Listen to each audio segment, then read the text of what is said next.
मैं doctor Nutan Kumari SV college Chandil department of political science की assistant professor हूँ। आज मैं यूजी सेमेस्टर 6 सीसी 13 में फासीवाद पर अपना व्याख्यान प्रस्तुत कर रही हूँ। फासीवाद के उदय के कारण। यह विचारधारा मूल रूप से इटली के मुसोलिनी ने उत्पन्न की थी। इसकी उत्पत्ति में अनेक बिंदु सहायक रहे हैं। यह 20वीं सदी के 2 दशक बाद इटली में अनेक कारणों के परिणाम स्वरूप उत्पन्न हुई है।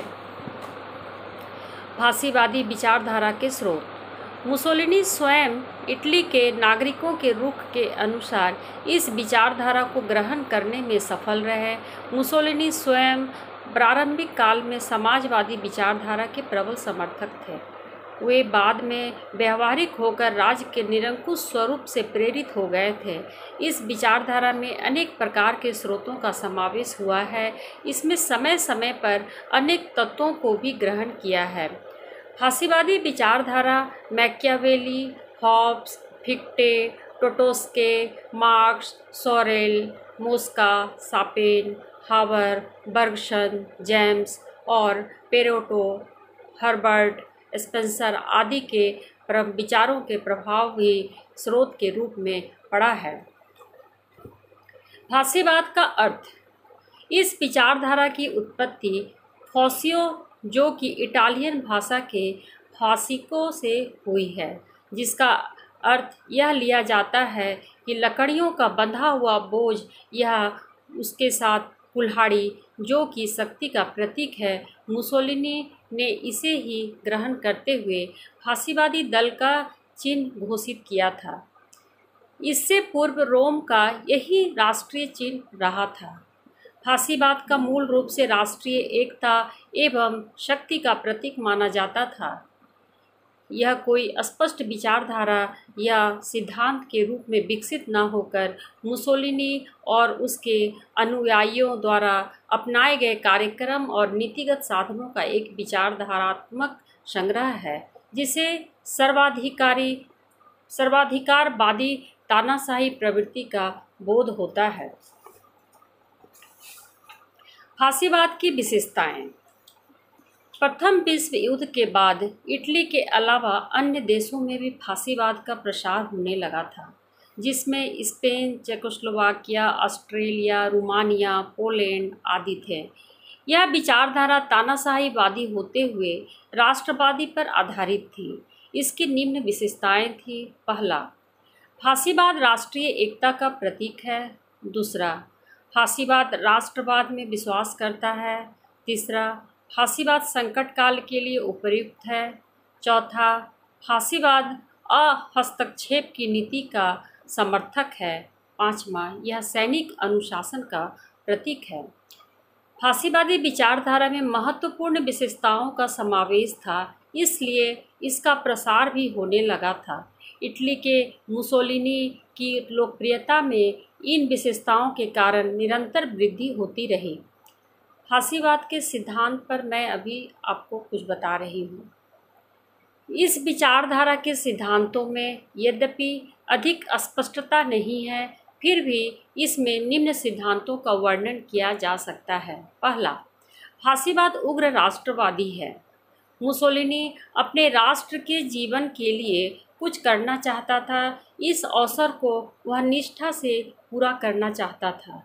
राष्ट्र के कार्य करना और संघर्ष करना ही मुसोलिनी का उद्देश्य था। उसमें त्याग, बलिदान, वीरता, शौर्य, सैनिकता का लगाव उच्च कोटि का था। वह अपने राष्ट्र की सीमाओं का विस्तार करना चाहता था। मुसोलिनी प्रत्येक नागरिक में राष्ट्रवादी भावना का समावेश करना चाहता था। राष्ट्र के लिए कर्तव्यपरायण करते हुए उसकी पूजा में सभी नागरिकों को लगा देना चाहता था। दूसरा, फासीवाद अलोकतंत्रवादी है। मुसोलिनी की दृष्टि में लोकतंत्रवादी शासन से नागरिकों का कल्याण संभव नहीं है। इसे यह नकार देता है। इसको वह सबसे कमज़ोर शासन मानता था। मुसोलिनी लोकतंत्र का पूर्ण विरोधी था। वह उसे नष्ट करके ऐसी शासन प्रणाली स्थापित करना चाहता था जिसमें सभी नागरिकों को एकता के सूत्र में संगठित करते हुए राष्ट्रीय जीवन निर्वाह करने की सीख देना चाहता था। वह तानाशाही सर्वाधिकारवादी तंत्र में सबसे ज़्यादा विश्वास करता था, उसे स्थापित करके मजबूत बनाना चाहता था। वह आवश्यकतानुसार हिंसा के प्रयोग एवं समर्थन पर भी जोर देता था। तीसरा, फासीवाद राष्ट्र की सर्वोच्चतावादी है। मुसोलिनी व्यक्ति को गौण और राज्य को सर्वोच्च स्थान देता है, इसलिए प्रत्येक नागरिकों को राज्य की आज्ञा, आदेश, कानून को मानने और पालन करने के लिए ही अनिवार्य मानता है। राज्य में ही स्वतंत्रता निवास करती है। वह राज्य को ईश्वर रूप और दैवी रूप, नैतिक संस्था आदि स्वरूप में मानता है। राज्य के अस्तित्व के बिना कुछ नहीं कर सकता है। राज्य है तो व्यक्ति का जीवन है, अन्यथा नहीं। मानव जीवन की समस्त आवश्यकताओं की पूर्ति ही राज्य करता है। राज्य ही समस्त शक्तियों का स्रोत है, व्यक्ति गौण है। इस संबंध में मुसोलिनी कहता है कि संसार की कोई भी वस्तु, चाहे वह मानवीय हो या आध्यात्मिक हो, राज्य से बाहर कुछ भी नहीं है। इस तरह की सर्वोच्चता का सिद्धांत इस विचारधारा में पाया जाता है। चौथा, फासीवाद स्वतंत्रता का प्रतीक है। मुसोलिनी व्यापक स्वतंत्रता का समर्थक न होकर सीमित समर्थन ही करता है। वह व्यक्ति की समस्त स्वतंत्रता को राज्य के अधीन कर देता है। इसमें राज्य जितनी मनुष्य को आवश्यक है उतनी ही स्वतंत्रता प्रदान करता है। शेष स्वतंत्रता राज्य के पास ही सुरक्षित होगी। राज्य के प्रत्येक कानून, आज्ञा पालन करने में ही स्वतंत्रता निवास करती है। इसमें अनावश्यक स्वतंत्रता को हानिकारक माना जाता है, इसलिए इसको निषेध कर दिया जाता है। फासीवाद के अलावा स्वतंत्रता का निवास कहीं पर भी नहीं है। इस संबंध में मुसोलिनी बार बार कहता है, फासीवाद राज्य में बेकार और अर्थहीन स्वतंत्रता का अंत कर दिया गया है। इसमें केवल वे ही स्वतंत्रताएं शामिल हैं जो आवश्यक है। इसका निर्णय व्यक्ति नहीं, राज्य ही कर सकता है।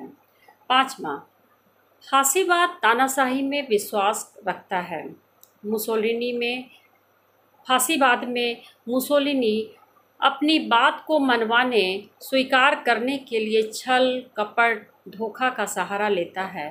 फिर भी यह स्वीकार नहीं की जाती है तो तानाशाही से शक्ति, बल, प्रभाव, हिंसा का प्रयोग करते हुए अपनी बात को मनवाना चाहता था। इसमें फासीवाद का गहरा विश्वास है।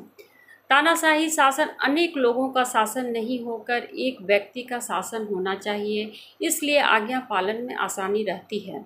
एक ही शासक समस्त प्रकार के अत्याचार से बचा जा सकता है। इसमें व्यक्ति, समाज, संघ, समुदायों, संस्थाओं सभी पर सर्वाधिकारवादी सत्ता कायम हो जाती है। यह जब चाहे तब नैतिक प्रतिबंध लगा सकता है। इसके अलावा सामाजिक, आर्थिक, राजनीतिक, धार्मिक, सांस्कृतिक आदि क्षेत्रों में भी सत्ता की सर्वोच्चता का अंकुश स्थापित होता है। यह उसी विश्वास के साथ समस्त कार्य संपन्न करता है। छठा, फासीवाद व्यक्तिवाद का विरोधी है। फासीवाद व्यक्तिवाद विचारधारा का विरोध करता है। इसके साथ साथ वह समाजवाद, उदारवादी विचारधाराओं में भी विरोध ही प्रकट करता है।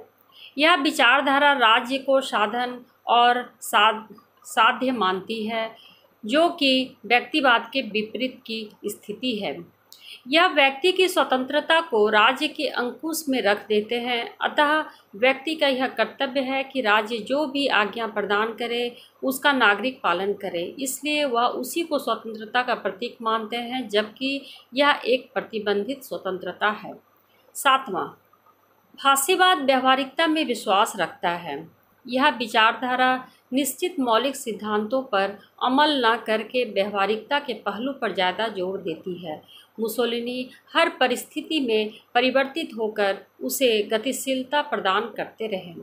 इसके कार्यक्रम समय समय पर बदलते रहे, इससे इसका स्वरूप निगमनात्मक बनता रहा।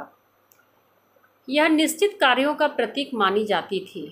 वह इसे हर तरह से पोषक बनाना चाहता था। यह प्रगतिशील, प्रतिक्रियावादी, क्रांतिकारी विचारधारा का प्रतीक मानी जाती थी। इसमें समस्त व्यवहारिकता पाई जाती है। 8वां, फासीवाद संघर्ष युद्ध का प्रतीक है। यह विचारधारा फासीवाद दल एवं मुसोलिनी के नेतृत्व में निरंतर संघर्ष युद्ध करने का प्रतीक मानी जाती है। यह शांति का विरोध करती है। फासीवाद यह कहता है कि राष्ट्र के अस्तित्व के लिए निरंतर संघर्ष युद्ध को व्यक्ति को तैयार रहना चाहिए। यह त्याग, बलिदान, गौरव, सम्मान के साथ जीवन निर्वाह करने का बोध कराता है। यह युद्ध करते हुए राज्य के विस्तार पर बल देता है। मुसोलिनी कहता है युद्ध मनुष्य के लिए उतना ही आवश्यक है जितना कि स्त्री के लिए मातृत्व। 9वां, फासीवाद राष्ट्रीय परंपराओं का प्रतीक है।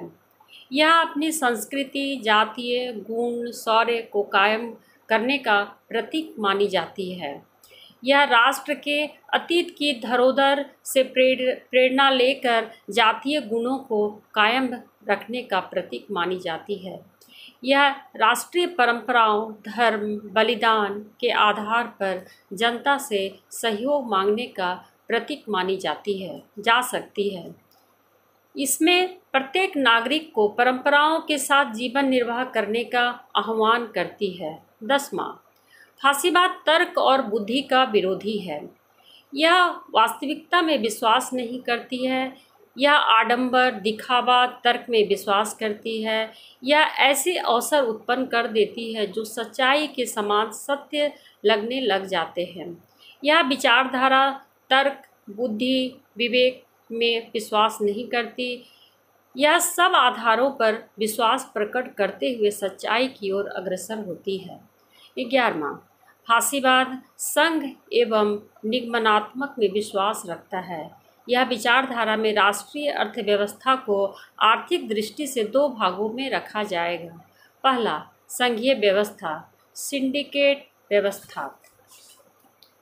दूसरा, निगमवादी व्यवस्था। इस विचारधारा में श्रमिक, पूंजीपति, राज्य के प्रतिनिधि आदि को राष्ट्रीय संघ से जोड़ा गया। इसके ऊपर महासंघ निगम के रूप में राज्य की अर्थव्यवस्था को मजबूत बनाने का प्रयास किया गया। इसका श्रम संघवादी स्वरूप भी स्थापित किया गया। यह इसलिए अपनाया गया कि प्रत्येक स्तर पर आर्थिक सहयोग को बढ़ावा दिया जाएगा। इसमें अंतिम स्तर पर राज्य का नियंत्रण होगा। इस तरह से इटली में 22 निगमों की राष्ट्रीय परिषद एवं 13 संघों की व्यवस्था स्थापित की गई थी।